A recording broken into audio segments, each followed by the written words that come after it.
Okay, I need you to forget everything you think you know about sugar for the next few minutes. Because scientists just found out that sugar isn't sugar. I know.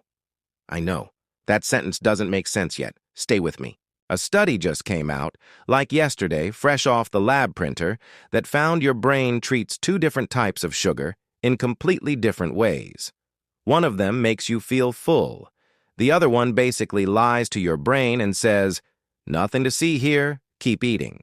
And once you hear which one does which, you're going to look at food labels very differently. So let's get into it, because this one's actually wild. First, a quick refresher, because most people think sugar is just one thing. One villain, one bad guy, and a black hat. But sugar is actually made of two main building blocks, glucose and fructose. Regular table sugar, sucrose, is basically a glucose molecule and a fructose molecule holding hands. 50-50.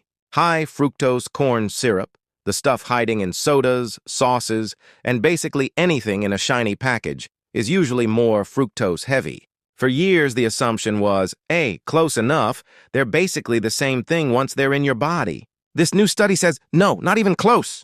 Here's what they did. Researchers gave mice glucose and fructose separately and watched what happened in the brain in real time. Not they felt fine, not they reported feeling satisfied. They literally watched the hunger-signaling brain cells. And here's the plot twist. Glucose walked into the brain like it owned the place.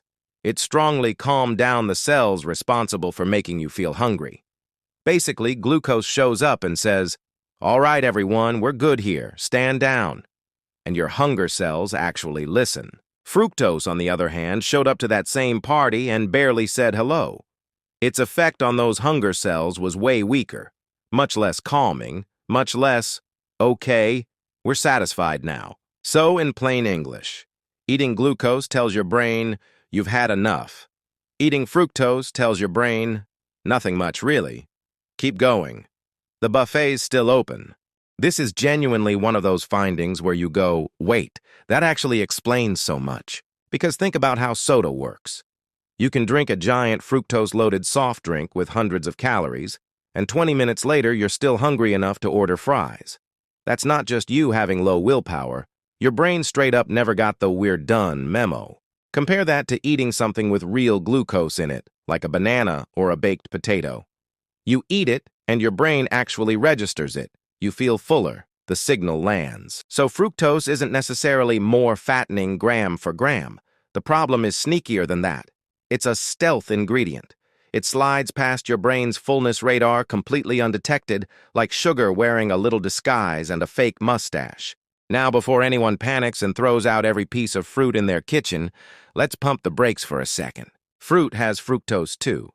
But fruit also comes packed with fiber, water, and a bunch of other nutrients that slow everything down and change how your body processes it. Eating an apple is not the same experience as drinking apple juice, and it is definitely not the same as drinking a soda sweetened with high fructose corn syrup. The real concern here is concentrated, isolated fructose, the kind you get from sugary drinks, sauces, and ultra-processed snacks, where the fiber and water have been stripped away, and all that's left is straight, undiluted fructose doing its quiet little sneaking past your brain routine. This also connects to something we've talked about before on this channel. Remember the ultra-processed food video? A huge chunk of those products are loaded with high fructose corn syrup specifically because it's cheap and shelf-stable. Now we know there's an actual brain mechanism explaining why those foods are so easy to overeat. It's not just that they taste good. Your brain genuinely isn't getting the stop signal. Let's get practical for a second, because I want you to actually be able to spot this stuff out in the wild, not just nod along and forget it by dinner. Grab literally anything out of your fridge with a label on it right now. Sauces are a great place to start because people never expect them to be a problem. Barbecue sauce, ketchup, salad dressing. Check the ingredients. If high fructose corn syrup is sitting near the top of that list, that product is playing the exact sneaky game we just talked about. Sodas and fruit drinks are the worst offenders, hands down. Liquid fructose with zero fiber to slow it down is basically the final boss of, your brain has no idea this happened. Flavored yogurts are sneakier than people expect too. They get marketed as a health food, but a lot of them are quietly loaded with the same stuff. And cereal. Don't even get me started on cereal. Half the boxes in the breakfast aisle could double as a fructose delivery system with some mascot on the front. The pattern is always the same. Long shelf life, super sweet, marketed as convenient, and somehow you're hungry again 20 minutes later.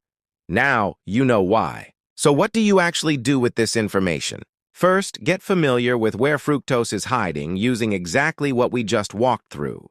Sodas, fruit drinks, flavored yogurts, sauces, dressings, basically anything where you see high fructose corn syrup or just a suspiciously long ingredient list with multiple sugar aliases. Second, when you do eat something sweet, lean toward whole food sources.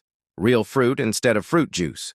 The fiber slows digestion and helps your brain actually register what's happening. Third, and this is the boring part nobody wants to hear, but liquid calories are the worst offenders here. Drinks are basically fructose's home turf. If you're trying to feel satisfied after eating, drinking your sugar is the easiest way to never feel that, okay, I'm good signal kick in. And fourth, if you've ever felt like you can polish off an entire bag of gummy candy and still feel hungry afterward, this is your scientific permission to stop blaming yourself for that. Your brain wasn't given the chance to say no.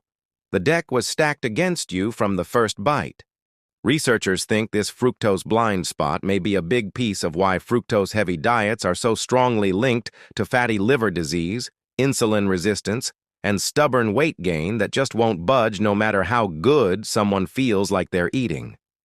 Here's the logic. If your brain never gets the "you're full" signal from fructose, you naturally keep eating. Not because you're undisciplined, because the stop sign was never put up in the first place. Now, multiply that across an entire day. A flavored coffee in the morning, a sauce on your lunch, a soda in the afternoon, a healthy granola bar as a snack.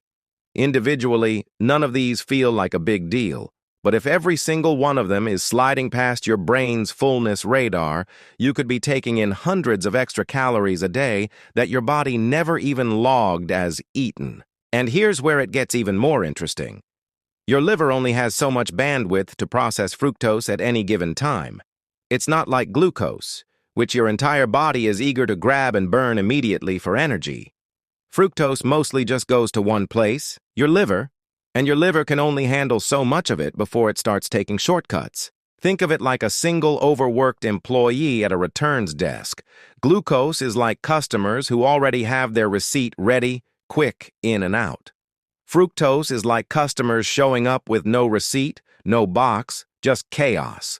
Your liver, the one poor employee, can handle a few of those a day, no problem. But when refined fructose keeps showing up non-stop because it's in everything you eat, that liver starts converting the overflow into fat just to get it off the desk and out of the way. That fat doesn't just disappear either. Over time, it builds up directly in the liver.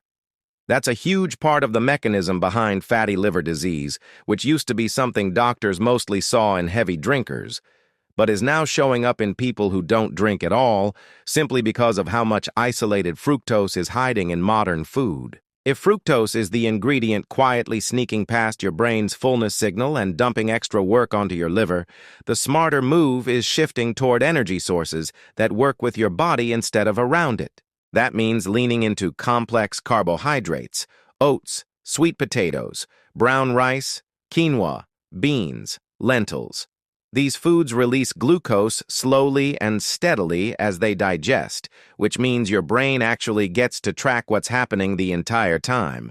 No spike, no crash, no mysteriously still being hungry 20 minutes after you just ate something sweet. These foods also come with something fructose-heavy products almost never have: fiber. Fiber slows digestion down even further, keeps you satisfied for hours instead of minutes, and feeds the good bacteria in your gut at the same time. It's doing triple duty while soda and candy are doing exactly zero. So next time you're deciding what to eat for actual sustained energy, not just a quick sweet hit, that's where your plate should be leaning. Real fuel your brain can track and use properly, instead of sugar that quietly slips in through the back door and leaves your liver to clean up the mess. See you in the next one.